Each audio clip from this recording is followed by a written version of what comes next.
Vizag steel plant కోసం ఉద్యమం తీవ్రమైంది. కార్మిక వ్యతిరేక విధానాలను నిరసిస్తూ ఆందోళనలు కొనసాగుతున్నాయి.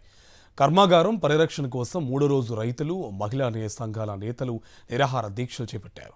స్టీల్ ప్లాంట్ ప్రైవేటీకరణకు కుట్రలు పన్నుతున్న కేంద్ర రాష్ట్ర ప్రభుత్వాలపై మండిపడ్డారు.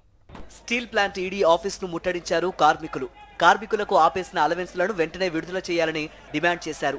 కార్మికుల ఆందోళన నేపథ్యంలో ఈడీ కార్యాలయం వద్ద భారీగా పోలీసు బలగాలను మోహరించారు. విశాఖలోని జీవీఎంసీ గాంధీ విగ్రహం వద్ద మూడో రోజు నిరాహార దీక్ష చేపట్టాయి మహిళా సంఘాలు. స్టీల్ ప్లాంట్ను వెంటనే సెయిల్లో విలీనం చేసి నిర్వాసితులను ఆదుకోవాలని డిమాండ్ చేశారు. నిరసన దీక్షల నేపథ్యంలో భారీగా పోలీసు బలగాలను మోహరించారు. చాలా చోట్ల దీక్షా శిబిరాల్లోనే పోలీసులు తిష్టవేశారు. 2 నాలుకల ధోరణి ఈరోజు ప్రభుత్వం కొనసాగిస్తుంది.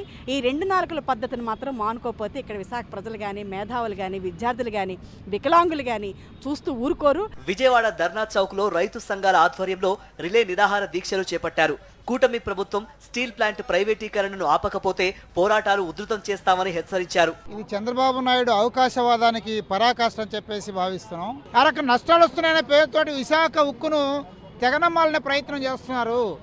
కేంద్రం ఉబలాట పడుతుంది. కేంద్రం యొక్క ఉబలాటానికి చంద్రబాబు నాయుడు వంతపాడుతున్నాడు. కర్నూలులోని ధర్నా చౌక్ లో రైతు సంఘాల నేతలు నిరసన దీక్ష చేపట్టారు. ఆంధ్రుల హక్కు అయిన విశాఖ ఉక్కును ప్రైవేటు హక్కుగా మార్చేస్తున్నారని మండిపడ్డారు.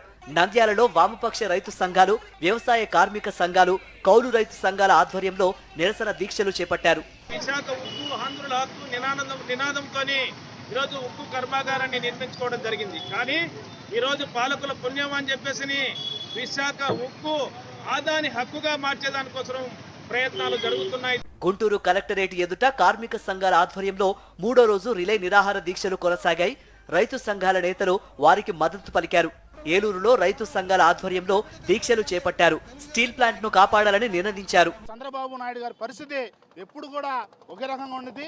ఏరు దాటేదాకా బల్లె మల్లన్న అంటాడు, ఏరు దాటిన తర్వాత బోడి మల్లన్న అంటాడు. ఇప్పుడు కూడా అదే విధంగా గతంలో విశాఖ ఉక్కు కర్మాగారానికి ప్రైవేటీకరణకి వ్యతిరేకంగా నేను పోవడం చెప్పిన వ్యక్తి ఈరోజు నష్టాలు వస్తే అమ్మాయికి ఏం చేస్తున్నాడంటే మాట చెప్తున్నాడు. స్టీల్ ప్లాంట్ ను సెయిల్లో విలీనం చేయాలని డిమాండ్ చేస్తున్న కార్మికులు ప్రభుత్వం దిగివచ్చే వరకు ఉద్యమాన్ని ఆపేది లేదని తేల్చి చెబుతున్నారు.